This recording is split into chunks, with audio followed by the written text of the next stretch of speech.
Olá, meu amigo. Olá, minha amiga. Tudo bem com você? Estamos começando o programa Teólogos. Aqui nós estudamos a Palavra de Deus com calma, com tempo, com profundidade e com espírito de reflexão. Tudo para conhecer melhor a Palavra de Deus. Entretanto, mais do que apenas conhecer, nós queremos que você tenha condições de experienciar, de viver a vontade do nosso Pai Celestial. Você pode conhecer um pouco mais sobre os nossos convidados, sobre os temas e algumas curiosidades acessando o endereço que aparece aí na sua tela. Gênesis capítulo 1, versículos 26 a 29 nos trazem conhecimentos essenciais sobre a antropologia bíblica. O verso 26 diz assim: Também disse Deus, façamos o homem à nossa imagem, conforme a nossa semelhança. Qual o significado e as implicações deste texto bíblico? Está começando Teólogos.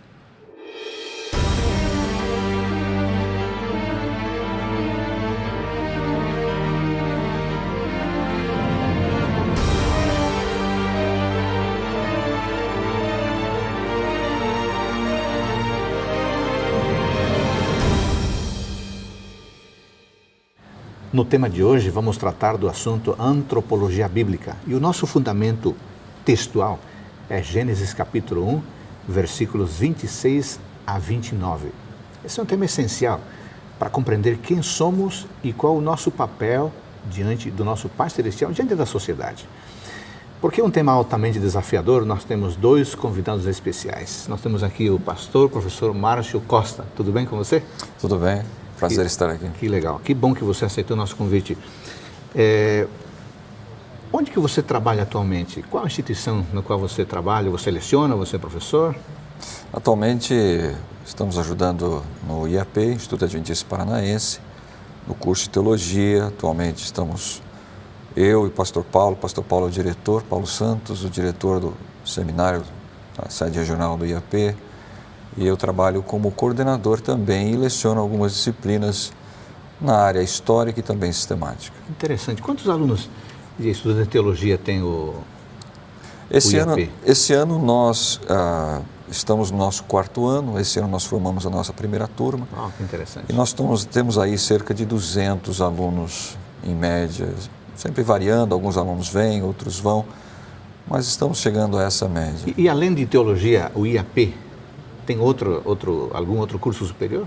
Temos sim. Nós temos o curso de enfermagem, também temos administração, temos pedagogia. Agora estamos em processo de psicologia, também ciências contábeis. Então tem projetos aí para outros cursos que abrirão dentro em breve. Que interessante. É um bom lugar para se morar, né? No interior do Paraná. Estamos ali pertinho de Maringá, uma cidade muito boa. Para ser exato, nós estamos mais perto do aeroporto de Maringá do que da cidade. É um lugar muito aprazível. Ô Márcio, e na sua formação acadêmica, o que você estudou na área de teologia? Eu fiz o meu bacharelado, mestrado e doutorado na Andrews, tive a oportunidade de estudar lá, fiz o mestrado em religião. Andrews é uma universidade que fica nos Estados Unidos, no estado de Michigan, é isso, né? É uma universidade adventista que fornece doutorado lá no estado de Michigan, nos Estados Unidos. É uma instituição histórica, né, pelos fundadores da Igreja Adventista do Sétimo Dia. E ali eu tive a oportunidade de fazer o mestrado e também o doutorado em religião, com ênfase em teologia histórica e sistemática, abordando ali a questão da liberdade religiosa de acordo com os princípios de Ellen White. Muito bem. Muito obrigado, então, por estar conosco. Obrigado. Nós temos também aqui o pastor Fabiano Mendes. Pastor Fabiano, muito obrigado por dispor do seu tempo e de estar conosco. É um prazer estar aqui com vocês no Novo Tempo. O que você tem estudado como parte da sua formação teológica? A minha linha de estudos tem ido na concentração de missiologia. Então, o meu mestrado foi em Ciências da Religião, com ênfase em missiologia. Estudei igrejas étnicas no Brasil. Sim. E agora o doutorado, também na Andrews University, também é um doutorado em missiologia. Então, o foco de estudo, o objeto de estudo é como a igreja cristã dá conta da ordem de Jesus Cristo aos seus discípulos, de fazer novos discípulos e a igreja seguir em frente. E como é que você encara o desafio de participar na formação de futuros pastores? Isso é um privilégio, não é um privilégio? Com certeza. Aí falando não como professor, mas como pastor, né? Você tem a oportunidade de fazer parte da vida das pessoas, ajudá-las na sua caminhada espiritual, a compreensão dos planos e propósitos de Deus para a vida delas. É um privilégio que a gente tem. E isso fortalece também a nossa própria experiência com Deus, a nossa fé. A gente testemunha milagres na vida das pessoas, como elas passam por um processo de transformação, de florescimento. E você compartilhar isso com os alunos para que eles tenham essa visão e abracem essa vocação, porque ser pastor é uma vocação, né? É uma oportunidade tremenda. Certamente. Amigos, vocês estão percebendo que temos pessoas altamente preparadas para a nossa discussão. Você já está com a sua Bíblia em mãos? Não ainda? Então, por favor, você tem 30 segundos para pegar a sua Bíblia, pegar uma caneta, papel. Eu acho que vale a pena você tomar nota de algumas coisas que vamos discutir aqui.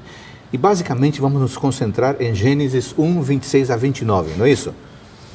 Então, vamos lá. Gênesis, capítulo 1, versículos 26 a 29, é o nosso texto-chave para a discussão do tema antropologia bíblica. Nós vamos ler o texto bíblico aqui, tá bom? Eu estou usando aqui a Bíblia Almeida, Revista Atualizada. Gênesis 1, 26 a 29. Façamos o homem à nossa imagem, conforme a nossa semelhança. Tenha ele domínio sobre os peixes do mar, sobre as aves do céu, sobre os animais domésticos, sobre toda a terra e sobre todos os répteis que rastejam pela terra. Nós vamos ler a continuidade do texto ao longo da nossa conversa. Fabiano, podemos dizer que esse texto é um fundamento essencial para a concepção, para o conceito do que seja o ser humano? Podemos dizer que aqui temos a raiz da antropologia bíblica? Com toda certeza. Nós estamos no livro de Gênesis, que é o livro que fala sobre os começos, e para a compreensão do homem, do seu papel, essas são perguntas existenciais, né? Quem eu sou, de onde eu vim, para onde eu vou, e o texto bíblico ele nos dá essa perspectiva, né? No início, como surgimos, né? A resposta da origem, e aponta ao longo de toda a história bíblica para o fim, né? Nosso propósito último também. Então, para essa autocompreensão, para compreender o papel do homem, o lugar do homem nesse universo, Gênesis é um texto essencial, ainda mais porque esse texto específico, ele compõe o relato da criação, não apenas do homem, mas de toda a vida no planeta Terra. Então é muito importante começarmos a discussão nesse texto. É óbvio, em outras partes da Bíblia, outros textos vão surgir, nos dando imagens a respeito do relacionamento de Deus com o ser humano e do propósito de Deus ao criá-lo, mas este aqui é o texto fundamental. Márcio, esse texto de Gênesis que acabamos de ler faz parte da narrativa da criação.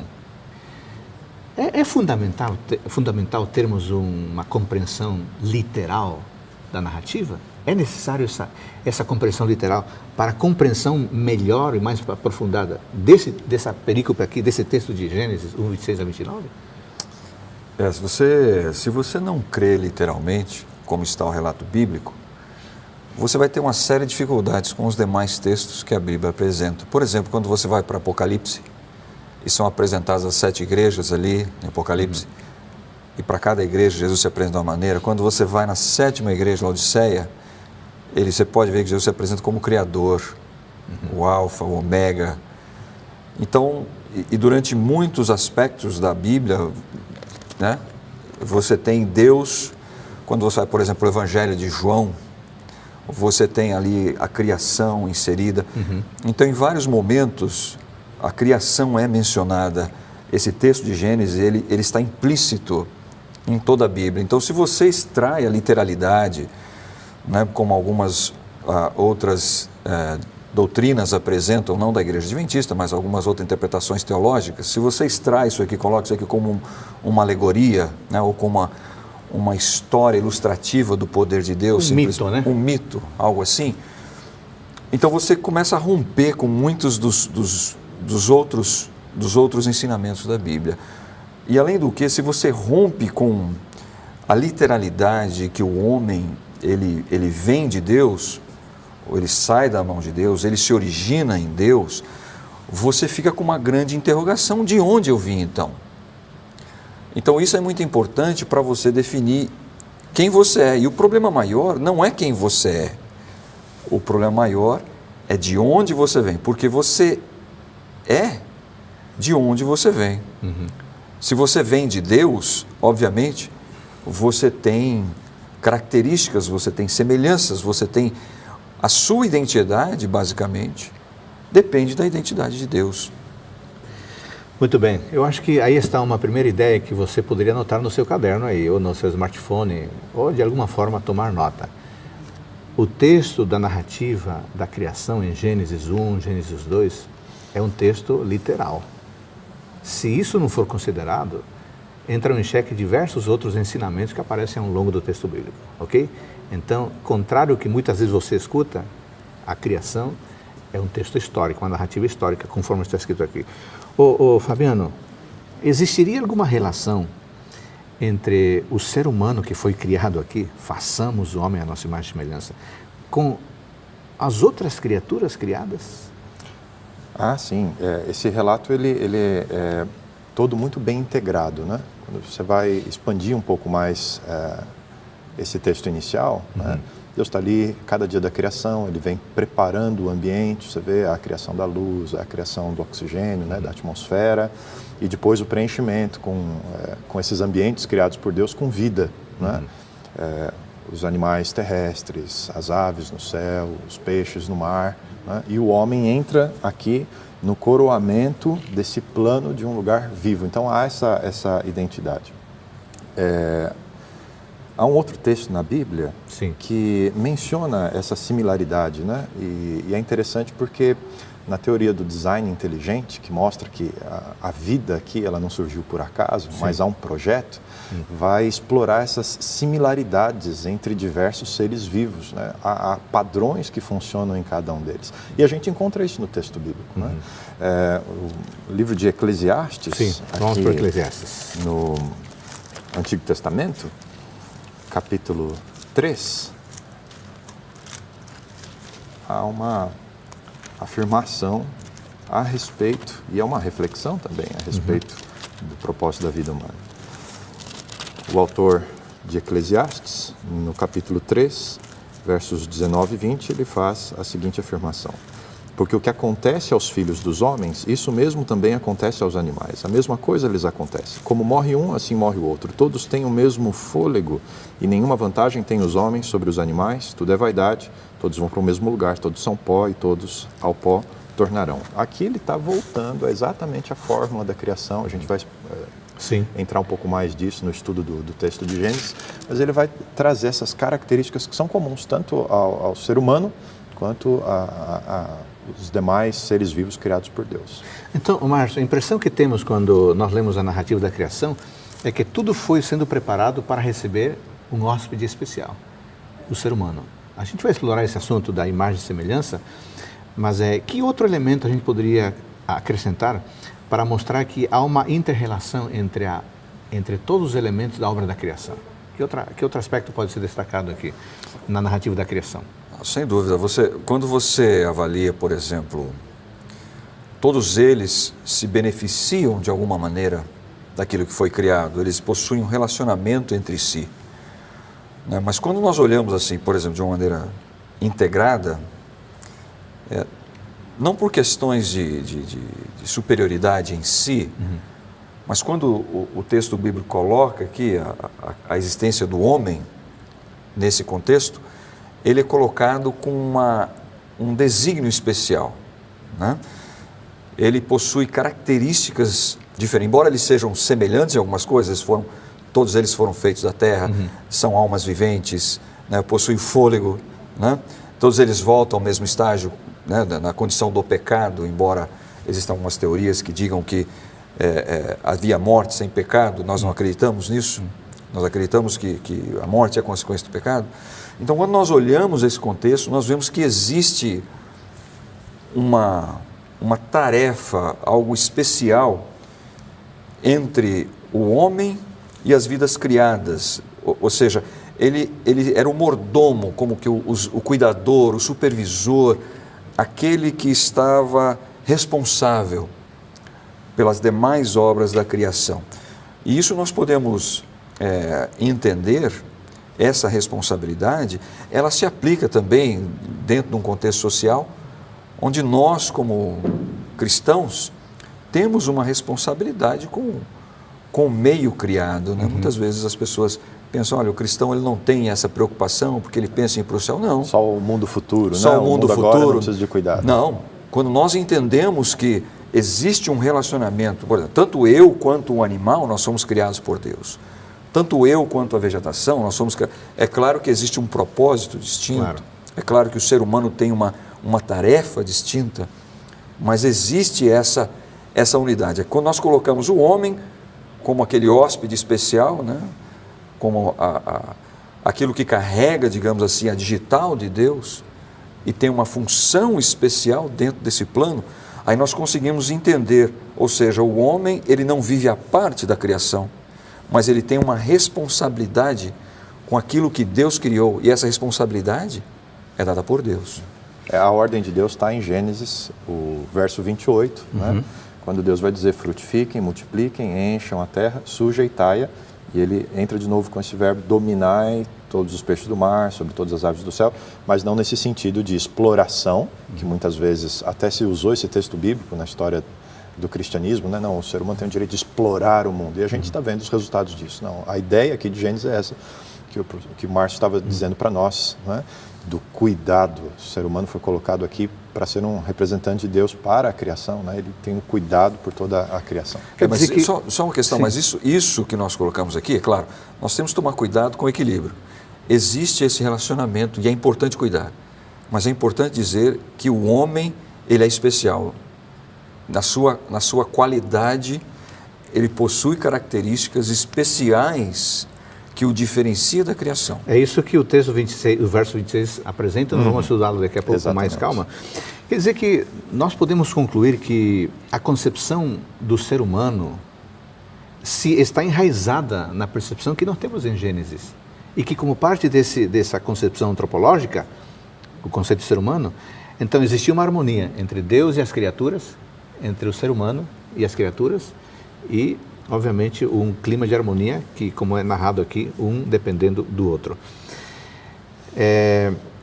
O que nós podemos pensar em relação ao verso 26? Será que quando diz façamos o homem à nossa imagem, a nossa semelhança, e não é dito isso de ninguém mais, está se estabelecendo uma categorização especial e específica do ser humano?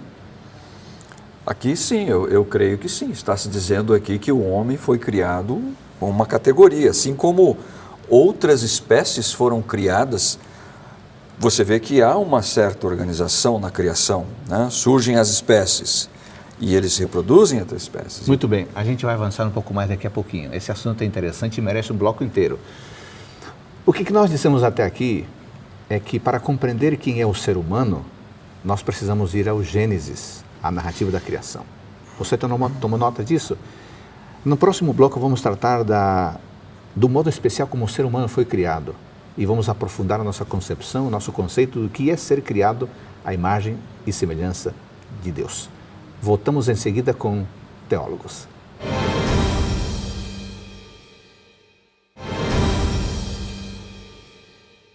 Gênesis capítulo 1, versículos 26 a 29, nos apresentam o fundamento para compreender plenamente a antropologia bíblica. Quem é o ser humano? Qual o seu papel diante de Deus? Como se relaciona com a sociedade, com o semelhante? Márcio, estamos falando no bloco anterior de que, embora hajam elementos que nos tornam próximos das demais criaturas, há outros elementos que nos tornam uma categoria específica. O que significa isso? Quando nós olhamos aqui no verso 24, se você volta no verso 4, no verso 24, você vê ali que quando Deus cria, né, as criaturas, Ele cria de acordo com a sua espécie, né? É claro, nós não temos aqui grandes detalhes científicos sobre espécie. Nem era o propósito do texto. Nem era o propósito do texto bíblico, a Bíblia não é um texto científico. Mas aqui diz que de alguma maneira já está implícito, explícito até, que existe categorização. E quando Deus cria o homem, nós vamos ali, no verso 27, o texto é bem claro dizer que Deus criou o homem em sua própria imagem. E ele expande um pouquinho mais, como homem e mulher, ali no caso são duas espécies diferentes, Deus os cria. Uma diferenciação de gênero, né? Então aqui o texto está dizendo que há uma diferenciação, né? Não é, digamos assim, algo aleatório. É claro que quando nós estudamos a Bíblia, muitas vezes as pessoas costumam colocar as suas próprias ideias, suas próprias pressuposições para formar aquilo que o texto está dizendo, né? E por isso muitas vezes nós temos antropologia, você mencionou muito bem, antropologia bíblica, porque nós buscamos a explicação dentro daquilo que a Bíblia diz. E a segunda característica mais importante é que é literal, ou seja, nós estamos tomando isso como isso está dizendo. Nós acreditamos na literalidade. Então, por isso que é essencial que as duas coisas andem juntas. Porque senão nós vamos divagar em outros pensamentos de acordo com a explicação do homem. O que isso afetaria? Isso afetaria que você criaria um Deus na sua imagem e ao invés de você e toda a criação refletir a imagem de Deus. Bom, esse assunto da imagem e semelhança, Imago Dei, tem sido discutido ao longo dos séculos e livros e mais livros já foram escritos, Fabiano, e teólogos têm demonstrado esforço tremendo para compreender essa expressão, que o ser humano foi criado à imagem e semelhança de Deus. Vamos aprofundar esse assunto. O que o texto quer dizer quando fala em ser criado à imagem e semelhança? Aqui o texto de Gênesis, ele aponta a nobreza da nossa origem. Ser criado à imagem e semelhança do Deus Criador de todo o universo, todo poderoso, né? Para nós é um presente, né? Eu acho importante fazer essa distinção nesse texto, daquilo que o Márcio estava pontuando, que é o antropomorfismo, né? Você limitar Deus ao ser humano. Então, você usar esse texto no propósito inverso, né? Em vez de explicar quem é o homem, tentar explicar quem é Deus a partir do homem, né? Então, esse é um cuidado que precisamos ter. Aliás, a filosofia humanista faz isso constantemente. Exatamente, né? Não foi Deus que criou, foi o homem que criou Deus, né? Exatamente. E esse texto vai nos dizer isso, né? Quando Deus ele nos oferece a sua imagem e a sua semelhança, ele nos oferece diversos aspectos, como, por exemplo, a questão ética-moral, né? Em que nós podemos ter a avaliação do valor das coisas, daquilo que é certo, né? A possibilidade de escolhas, né? Eu não creio num livre-arbítrio total, né? Existem coisas que a gente pode escolher, mas a gente não escolhe o resultado. Vou dar um exemplo aqui. Você que está aí em casa pensando sobre essa questão de liberdade, que é uma questão que Deus nos dá, por isso somos criados à sua imagem e semelhança. Eu não tenho condições de escolher subir num prédio de 20 andares, pular lá de cima, sem nenhum equipamento de segurança e chegar vivo lá embaixo. Não é uma escolha que eu posso fazer. A liberdade, o livre-arbítrio não significa isso, mas significa a escolha de poder manter um relacionamento com o Criador. Então, essa imagem e semelhança que Deus oferece ao ser humano, ela está baseada também num relacionamento. Ela permite que nós construamos um relacionamento com Deus. E a gente vai ver isso na própria narrativa de Gênesis, né? Deus frequentemente estava em contato com Adão e Eva. Havia um relacionamento real. Então, essa capacidade de construir e gerar relacionamentos é algo que a gente herda também da imagem e semelhança com Deus. Você mencionou aqui 3 aspectos importantes do que seria a semelhança com Deus, a imagem e semelhança. A questão ética, né? Você mencionou a questão da escolha, você também mencionou essa questão do relacionamento. São elementos fundamentais e nós vemos isso em Deus, em Gênesis e ao longo do texto. Márcio, que outros aspectos poderíamos, já foram mencionados os aspectos ético-morais, né? O aspecto social, o aspecto da vontade, mas a imagem e semelhança de Deus pode ser compreendida de modo mais amplo ainda? Pode, claro. Que outros elementos podemos incluir? Nós temos elementos que nós poderíamos dizer, por exemplo, emoções, necessidades que nós temos, esse conjunto que é o ser humano, e isso traz um vislumbre para nós daquilo que Deus nos fez. Então, quando nós temos algumas carências de relacionamento, quando nós temos emoções, e você lê a Bíblia, você vê que Deus ele não é um Deus pálido, um Deus que não tem emoções. Quando você vê Deus procurando alguém para se relacionar, quando você lê, por exemplo, a história de Noé, quando você vê a história de outros profetas, você vê Deus buscando alguém, né? Deus está sempre buscando alguém, um homem, a sua criatura, para se relacionar com Ele. Muitas vezes, nisso nós refletimos o nosso Criador. Essa necessidade de estarmos relacionando, é claro que nós temos o pecado, né? O pecado infelizmente é uma realidade, e o nosso relacionamento ele acaba sendo muitas vezes mais complicado por causa desse elemento. Mas todo esse conjunto de quem é o ser humano, as suas carências, as suas necessidades, de ter essa boa vontade de se relacionar bem com as pessoas, porque ninguém quer se relacionar mal com alguém. Eu não creio que alguém intencionalmente vai querer se relacionar mal com alguém. Todo mundo quer se relacionar bem.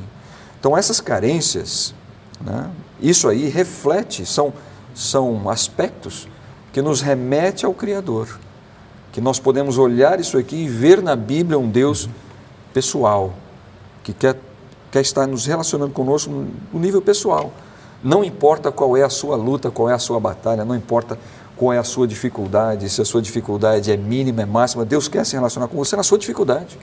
Se a sua dificuldade é, sei lá, você quer um dia trabalhar numa profissão e você não consegue, ou se você tem algum problema com o seu marido, com o seu filho, ninguém se sente feliz com isso. E Deus também se sente incomodado com isso. Então isso é mais amplo, é uma integralidade, nós não temos como tirar um pedaço. Bom, quer dizer que ao longo do texto bíblico, saindo de Gênesis, indo à Bíblia como um todo, nós encontramos elementos característicos de Deus, né? Sim. São esses elementos que nos ajudam a compreender que nós somos semelhantes a Ele. Ô, Fabiano, falamos aqui dos aspectos morais, falamos dos aspectos éticos, emocionais, sociais. Podemos acrescentar nessa lista aqui aspectos intelectuais? Ah, com certeza. Voltando àquela questão do planejamento aqui da criação, né? Isso Deus dá ao ser humano também.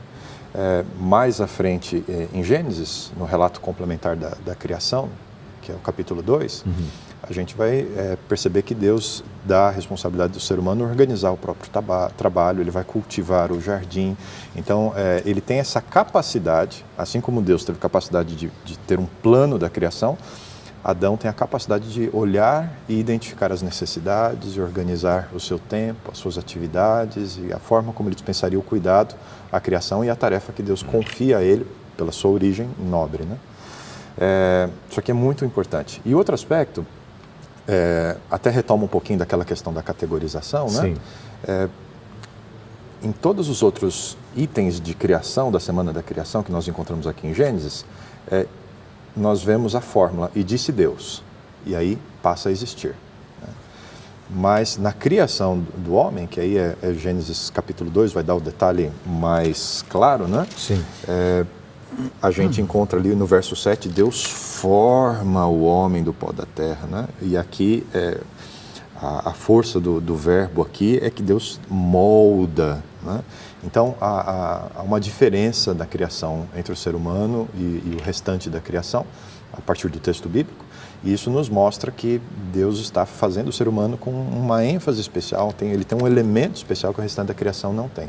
Isso demonstra o desígnio, o projeto de Deus, né, o planejamento, e isso a gente herda também na criação. Né? Muito bem. Amigo, você tomou nota? Quando a Bíblia fala de que nós fomos criados à imagem e semelhança de Deus, temos que considerar elementos ético-morais, elementos espirituais, elementos sociais relacionais, elementos intelectuais e também falamos aqui do elemento das emoções. Que maravilha saber que tudo isso nós herdamos do nosso Deus, porque Ele é assim, Ele nos fez assim também. E falamos também do poder de escolha, né? Deus é livre para escolher e nós temos a capacidade dada por Ele de fazermos boas escolhas também. Agora, voltando ao texto bíblico aqui em Gênesis 1, 26 a 29, façamos o homem à nossa imagem, conforme a nossa semelhança. Ô Márcio, será que é justamente porque somos a imagem e a semelhança dele é que então nós podemos nos relacionar com o Criador? Sem dúvida. É claro que nós vivemos, né, a partir do capítulo 3, quando nós olhamos ali entre o pecado, né? E aí existe um outro elemento na questão do relacionamento, né? Que é o pecado, que a equação ela fica um pouco mais complicada. Mas, sem dúvida, essas necessidades que nós temos, né? Essas necessidades, carências, né? Que todo ser humano tem carências, né? Sociais, emocionais, intelectuais, né? Todos nós temos. Essas carências, na verdade, quem nos compreende melhor é o nosso Criador. É claro que muitas vezes nós corremos, né, para os conhecimentos humanos, e algumas vezes eles até nos ajudam nisso, né? Nós chamamos os conhecimentos filosóficos, a ciência, por exemplo, nos ajuda a compreender um pouco mais, mas não no mesmo patamar em que nós temos aqui no relacionamento com o nosso Criador. Então, quando nós chegamos ao Criador, é a mesma coisa que você, e isso aqui é uma experiência única que Deus deu ao ser humano, de acordo com o relato bíblico. Não há nenhuma outra criatura. Não há nenhuma outra criatura. Quando você fala, por exemplo, dos anjos, arcanjos, querubins, serafins, entes que aparecem na Bíblia, nenhum deles tem o poder procriativo como o ser humano tem. Então, quando nós nos procriamos, nós sentimos na carne um pouquinho, né, em uma dose minúscula, vida, né? Nós sentimos o que é ser Deus para alguém, né? Esse relacionamento de pai e filho que nós temos, as carências que o seu filho vai ter, e muitas vezes as similaridades que ele tem, embora seja uma menina, né, para quem tem filhas, como nós temos filhas, essas similaridades, muitas vezes, de onde vem isso? Lógico, isso vem do pai. Então, muitas vezes, quando nós olhamos isso aí, nós conseguimos ter uma ideia mais ampla, né? E abrangendo também a questão do poder de escolha que Deus nos dá, que infelizmente foi mal utilizado no capítulo 3. Você vê que Deus ele trabalha de uma maneira tão interessante que o mesmo poder de escolha que nos levou à queda, e Deus não tocou nesse poder de escolha, é o mesmo poder de escolha que nos leva à salvação. Então, esses princípios de Deus não mudaram. O mesmo relacionamento que Deus teve conosco, nos dando liberdade para sair dos seus conselhos, é o mesmo poder de escolha que nos dá a mesma liberdade para voltar aos seus caminhos. Essas são as principais características de Deus. Essa questão da espiritualidade do ser humano, como fruto da imagem e semelhança com Deus, por causa da nossa origem, do relacionamento com Deus, ela é muito interessante. Apesar de haver uma distorção da imagem de Deus na humanidade hoje, né, quem está nos ouvindo em casa vai levar, olha, estou pensando em alguém que comete crimes, a crueldade e tal, onde é que está a imagem de Deus? Não, com o pecado, que o Márcio pontuou aqui, há um desgaste na imagem de Deus no ser humano, né? Gênesis 5, verso 3 vai dizer que Adão gera agora filhos à sua própria imagem e semelhança, depois do pecado, né? O texto bíblico diz, tome esse cuidado, nós não temos mais a imagem de Deus completa em nós, mas há um plano de Deus para a restauração dessa imagem, e o ser humano busca isso, porque nós fomos criados, essa é a nossa origem. Existem já escolas, né, filosóficas que olham para o ser humano, e mesmo independente da crença em Gênesis, capítulo 1, olha e diz, a espiritualidade, a religião, são fundamentais ao ser humano. O homem busca por isso, né? Já foi até cunhada a expressão homo religiosus. Né? E Paulo vai aplicar um texto, né, em que ele vai dizer assim, nele existimos, nele nos movemos. Né? Há essa busca do ser humano por algo que lhe dê propósito, que seja maior do que ele. E isso vem da nossa origem. Fomos criados à imagem e semelhança de Deus. Nós precisamos de Deus na nossa vida. Em algum momento, não importa os caminhos que as pessoas tenham tomado, as pessoas sentem a necessidade de responder a um convite insistente de Deus, né? Eu estou aqui, eu quero ter lugar na sua vida. Né? Quer dizer que se o ser humano, como elemento fundamental da sua compreensão, da sua identidade, foi criado como um ser que adora, se ele não adora a Deus, ele está incompleto. Na verdade, ele vai formar um Deus para adorar. Vai substituir aquele. Ele vai substituir aquele. E a filosofia diz, matamos Deus. Não é isso? Então, quando você, de alguma maneira, você adora o homem, ou você adota o homem, o conhecimento humano, você vai buscar respostas no homem. Então, quando você fala, nega a Deus, de alguma maneira você nega a Deus, não existe Deus, vamos colocar a ciência, a evolução, o que quer que seja. E mesmo isso muda de tempos em tempos. Quando você coloca esse conhecimento no centro, o que você acaba fazendo? você acaba formando um Deus. E quando você precisa de respostas, em vez de você buscar na Bíblia, naquele que te entende de maneira completa, naquele que te criou, você acaba buscando naquilo que você crê como Deus. Muito bem, nós vamos aprofundar essa percepção da substituição de Deus no próximo bloco. Eu queria lembrar ao nosso amigo, amiga que nos acompanha, há um famoso psicólogo, psiquiatra, que ficou no campo de concentração, Viktor Frankl. Viktor Frankl, em um de seus livros, Em Busca de Sentido, afirmou que há uma carência ontológica do ser humano. Ou seja, todos nós temos anseio pela divindade, especificamente por Deus. Por quê? Porque nós fomos feitos à imagem dele e por causa disso sentimos falta dele. E você? Você tem sentido necessidade de Deus? Você tem buscado suprir essa necessidade? Bom, estudar a sua palavra é o começo, pode ser o começo para um relacionamento profundo com o nosso Deus. Voltamos em seguida, aprofundando a nossa percepção do que é ser feitos de imagem e semelhança de Deus.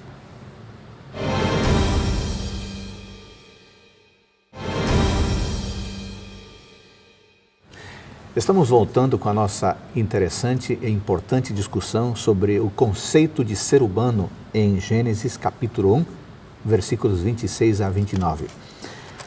Márcio, o texto diz: façamos o homem à nossa imagem, e de fato Deus nos fez a sua imagem. Já vimos que essa imagem passa pelo aspecto ético-moral, pelo aspecto espiritual, social, intelectual, volitivo. Agora, houve um problema, não houve? O Fabiano mencionou agora há pouco que essa imagem foi obliterada, foi manchada. Como ocorreu isso e quais as implicações disso aí? Na verdade, quando você entra em Gênesis 3, ali você tem a história da queda do homem. Né? Então, quando você tem a história da queda do homem e a entrada do pecado, você vai ver que o pecado ele entra não só no homem, mas ele entra em toda a criação, ele afeta toda a criação. Então, tudo aquilo que Deus criou passa a ter esse novo elemento, né? Esse novo componente. Então, todos os relacionamentos, eles sofrem alteração, inclusive aquilo que o homem ele passa por transformações. Quando nós olhamos para o ser humano em seus relacionamentos, porque várias pessoas dividem o ser humano de diversas maneiras, né? Quando nós voltamos no relato bíblico, nós vamos ver ali que na expansão, no versos 2:7, né, no capítulo 2, verso 7, você vai ver que Deus formou o homem do pó da terra e soprou em suas narinas, né, e ele tornou-se alma vivente. Então ali você tem vários elementos. Você tem a imagem de Deus, que é um elemento, nós não podemos dizer isso, nós podemos dizer isso seguramente, faz parte do homem. Nós temos ali o pó da terra, que torna-se o corpo humano, né? Esse é um elemento, né? Nós temos ali também o fôlego de vida, é um outro elemento. E a Bíblia também traz outros elementos, né? Você tem, algumas pessoas dizem corpo e espírito, não é verdade? Outros dizem corpo, espírito, intelecto. Por exemplo, Marcos 12:30, ele faz referências. Então, as pessoas dividem essas partes em várias partes, mas o importante nessa questão que você colocou é que todas essas partes são afetadas pelo pecado. Nenhuma delas escapa. O seu corpo é afetado, a sua mente é afetado, né? O seu intelecto é afetado. O pecado, infelizmente, ele afeta toda a parte criada de uma maneira degenerativa. Então, tudo aquilo que Deus criou perfeito agora entra num processo de degeneração, né? Tudo entra num processo de degeneração, até que entra no estágio final, que é oposto à criação, que é a morte. Mas, além de tudo, que nós devemos ressaltar aqui, que é muito importante, é que nós acreditamos que, embora hajam elementos que são afetados pelo pecado, nós cremos que são, você pode dizer o corpo, por exemplo, o intelecto, né, o espírito, nós podemos dizer o fôlego, a energia vital, né, que nós temos, embora tudo isso tenha sido afetado pelo pecado. Nós não cremos que esses elementos, eles existam independentemente. Todos eles foram afetados, eles são partes da criação, partes do relacionamento que nós temos com Deus, mas nós não acreditamos que eles possam existir independente um do outro. O espírito fora do corpo, o corpo fora do intelecto. Nós não cremos assim. Eles existem, eles foram afetados pelo pecado. Né? O meu intelecto hoje é afetado pelo pecado. Minhas emoções hoje são afetadas pelo pecado. O meu corpo hoje é afetado pelo pecado. Obviamente, existe uma promessa, né? Que haverá uma restauração. Mas eu não posso entender isso como partes separadas do resultado do pecado. Amigos, essa é uma informação muito ruim para a humanidade. O Gênesis 3 nos mostra que o ser humano entrou num estado de alienação, de rebeldia mesmo. Primeiramente contra Deus, a seguir consigo mesmo, depois com o outro ser humano e finalmente com toda a criação. 4 níveis de alienação causados pelo pecado. Ao estudar o ser humano, nós não podemos desconsiderar esse aspecto. Ô Fabiano, essa informação altamente deprimente, porque tudo aquilo que havia sido planejado para ser bom e perfeito, aliás, muito bom, teve aí o pecado como acidente de percurso. Agora, é muito provável que a pessoa que nos acompanha diga, mas eu queria construir ou reconstruir ou fortalecer a minha imagem de Deus. Se eu fui feito imagem e semelhança, eu quero retomar isso. Como é que, na prática, a gente pode fazer, o que a gente pode desenvolver, o que pode acontecer para que essa imagem que foi obliterada possa ser recuperada, ou isso só vai acontecer quando Jesus Cristo voltar? Não, você colocou bem esses passos aí na degradação da imagem de Deus, né? Que a gente encontra aqui em Gênesis 3, e Deus faz justamente esse caminho para a restauração da sua imagem. Né? Aqui o homem se esconde de Deus, em Gênesis capítulo 3. Sim. Deus vai em busca do homem. Né? Então, na reprodução ou na restauração da imagem de Deus do ser humano, primeira coisa, nós precisamos restabelecer o nosso relacionamento com Deus. Permitir que Ele que vem ao nosso encontro nos coloque em paz com Ele novamente e nos restaure espiritualmente. Esse processo de cura espiritual do nosso relacionamento com Deus, ele vai nos levar também à cura dos nossos relacionamentos com as outras pessoas, nosso relacionamento conosco mesmo. Passamos a estar em paz por causa da graça de Deus, do poder de Deus atuando em nós, né, das promessas de Deus. E finalmente, nesse processo de restauração, relacionamento com Deus, comigo mesmo, com o meu semelhante, né, já assumindo a minha responsabilidade pelo meio ambiente, entendendo a responsabilidade que temos aqui de Gênesis, finalmente Deus vai chegar no último momento em que tudo volta a ser como era no início. Eu gosto muito das palavras de Paulo, lá em 1 Coríntios 15, ele descreve esse momento. Né? Vamos lá para 1 Coríntios 15. Isso não é apenas uma invenção ou uma esperança vã, não é? Não, é a visão toda que o texto bíblico tem. Toda a Bíblia ela é escrita nessa perspectiva, Deus restaurando o ser humano. E aqui, no verso 53 de 1 Coríntios 15, né, Paulo está ali fazendo a descrição já da intervenção final de Deus na história humana, a volta de Jesus Cristo, né, a ressurreição dos mortos, né, tudo está sendo resolvido. E ele vai dizer, convém que isto que é corruptível se revista da incorruptibilidade, e isto que é mortal se revista da imortalidade. E quando isso, corruptível, for revestido de incorruptibilidade, e o que é mortal de imortalidade, então se cumprirá a palavra que está escrita, tragada foi a morte na vitória. E o verso 57, graças a Deus que nos dá a vitória por nosso Senhor Jesus Cristo. Esse aqui é um relato, Paulo já está antecipando, né? Esse relato de que Deus completa a sua obra de restauração do ser humano. Né? Aquilo que nós somos hoje não lembra nem de perto o propósito nobre para o qual fomos criados por Deus lá no início, perdemos isso, mas não podemos simplesmente nos conformar com a existência e com a humanidade como ela existe hoje. Precisamos olhar para as promessas da palavra de Deus. Ele sabe como nós fomos feitos e o poder que Ele teve para poder trazer a existência do ser humano, Ele tem para poder nos trazer de novo a esse estágio, né, que tínhamos no início, a restauração da sua imagem em nós. Ô Márcio, nós pontamos aqui que um dos elementos essenciais em Gênesis 1, 26 a 29, da semelhança com Deus, é o poder da vontade, o poder de fazer boas escolhas. Agora, como resultado do pecado, A nossa vontade está em luta constantemente.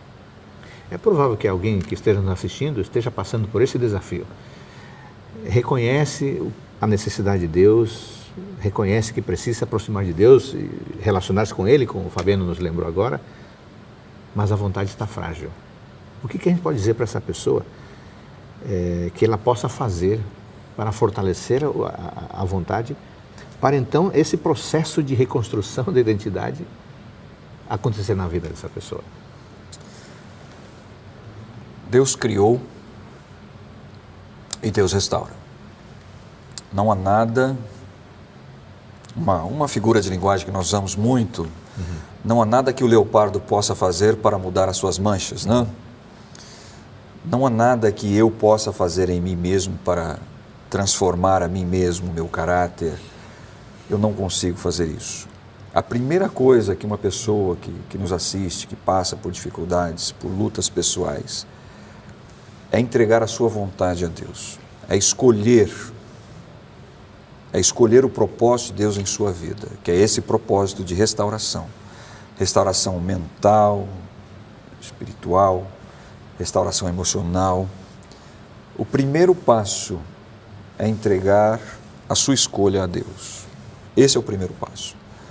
Porque muitas vezes nós sabemos, mas nós temos dificuldades em escolher. Sabemos o que é certo, entendemos que sofremos e muitas vezes passamos por dificuldades em escolher. Passamos por crises. Quando nós entregamos a nossa vontade a Deus e escolhemos a Deus, Ele nos capacita, e nós temos estudado isso em uma outra série de estudos, através do Espírito Santo, para termos condições, ânimo, força e poder para reverter essa situação. Reverter. Isso não quer dizer que ela vai ser completamente revertida, mas isso quer dizer que ela começa a reverter. A imagem de Deus, que nós discutimos aqui, ela passa a ser restaurada no ser humano. Se a pessoa tem dificuldades e entrega a sua vontade a Deus, Deus seguramente tem um canal de atuação naquela pessoa. Muito bem. Ô, Fabiano, o seu campo de especialização, de estudo é missiologia. O que a gente pode dizer para uma pessoa que está longe de Deus, mas sente alguma certa necessidade, é uma pessoa, digamos assim, já alcançada pelo secularismo, as correrias das atividades do dia a dia a tornar um pouco insensível? Será que tem jeito para essa pessoa?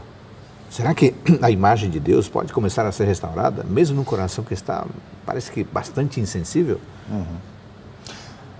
Eu creio que sim, A gente, infelizmente, nós não temos modelos de perfeição aqui. Não temos modelos de perfeição. Porque toda a criação foi afetada pelo pecado. O Márcio contou isso para a gente. Mas aquelas pessoas que estão buscando diariamente esse processo de restauração num relacionamento com Deus, né, elas podem ser usadas para indicar um caminho para outras pessoas, para despertar nelas a fé, a confiança em Deus de que é possível. Olha, se isso está acontecendo na vida daquela pessoa, por que não poderia acontecer na minha vida também? Então, a igreja, os cristãos, nós somos representantes de Cristo aqui, né? Nós temos possibilidade de, nos nossos relacionamentos, usar esses relacionamentos para trazer a cura espiritual também, para indicar um relacionamento com Deus para essas pessoas. Porque você tem paz, porque você se sente bem. Eu quero compartilhar a minha experiência, né? Eu tenho passado tempo com Deus, né? Quer dizer que você está dizendo que o próprio ser humano pode ser um elemento que conduz a outra redenção? Deus tem prazer em poder nos usar nesse processo. Há um outro elemento aqui em Gênesis 1:28 que eu queria pontuar com vocês rapidamente. O texto diz: e Deus abençoou e lhes disse, Gênesis 1:28, sede fecundos, multiplicai-vos, enchei a terra e sujeitai-a, dominai. É forte isso. Qual que é o sentido de sujeitar, dominar? É fazer um uso abusivo? O que o texto está dizendo? Qual a minha responsabilidade diante da obra da criação? Tem que sujeitar, tem que subjugar, dominar? Qual o significado disso? Não, o significado é que o homem, ele depende da criação de Deus. Nós dependemos da criação de Deus. Perdão. E não há como nós não utilizarmos os recursos criados por Deus. Sim. Não tem como eu não lavrar a terra para não comer o meu pão. Eu vou ter que sujeitar a terra para o plantio. Eu tenho que, em alguns locais, onde, por exemplo, em alguns locais mais longínquos, onde não há agricultura, as pessoas dependem dos animais ou dependem da pesca, eles precisam disso para a subsistência. Mas isso não é indiscriminado. Ele sujeita, sim, ele tem autoridade sobre a terra, mas isso não é uma autoridade violenta. É uma autoridade para a sua subsistência e a manutenção da sua existência. Não algo que ele faz indiscriminadamente a seu bel prazer. Não. É uma responsabilidade que ele tem. Óbvio, nós dependemos. Tudo que nós olhamos ao nosso redor, e você que está em casa, você pode olhar ao seu redor, exceto as plantas que talvez haja na sua casa, tudo que existe ali para o seu conforto e para a sua vida foi feito pelo homem, com os recursos naturais. Essa luz que nos ilumina, esse papel que agora lemos, essa tinta que está aqui, tudo isso foi feito para o nosso benefício.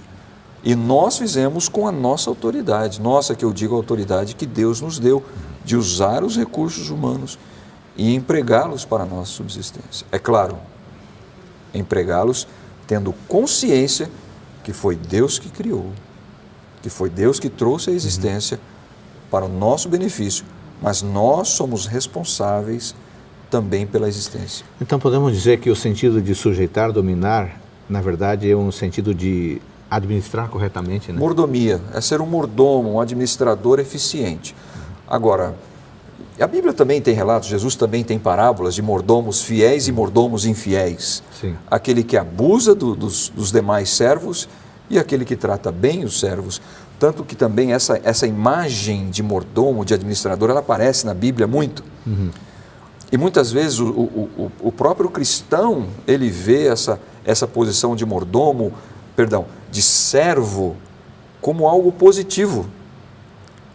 Essa posição de servo, de subjugado, como algo positivo. Por exemplo, na parábola do filho pródigo que nós temos, o filho diz, olha, eu vou para a casa do meu pai. Por quê? Porque lá os servos vivem bem. Então, quando nós olhamos a condição de alguém que responde aos princípios divinos colocados na criação, então muitas vezes a posição de servo não é uma posição de sofrer violência, mas uma posição de benefícios mais de trabalho e de serviço. Muito interessante. Amigos, nesse tema nós discutimos o conceito antropológico, bíblico, ou seja, quem é o ser humano? E nós vimos basicamente 3 aspectos. Vimos o aspecto da criação, vimos o aspecto da queda, e o Fabiano nos lembrou com Coríntios 15, o aspecto da criação, queda e redenção. Não tem como compreender o ser humano sem incluir esses 3 elementos: criação, queda e redenção. Você foi criado à imagem de Deus. Infelizmente, você faz parte do mundo pecaminoso, mas vai chegar o dia em que você e eu seremos plenamente redimidos. Você não acha que nós deveríamos nos preparar para esse dia? Orar por esse dia e juntamente conosco preparar a nossa família? Esta é uma responsabilidade que você e eu temos. Eu espero ver você no próximo encontro do nosso programa Teólogos.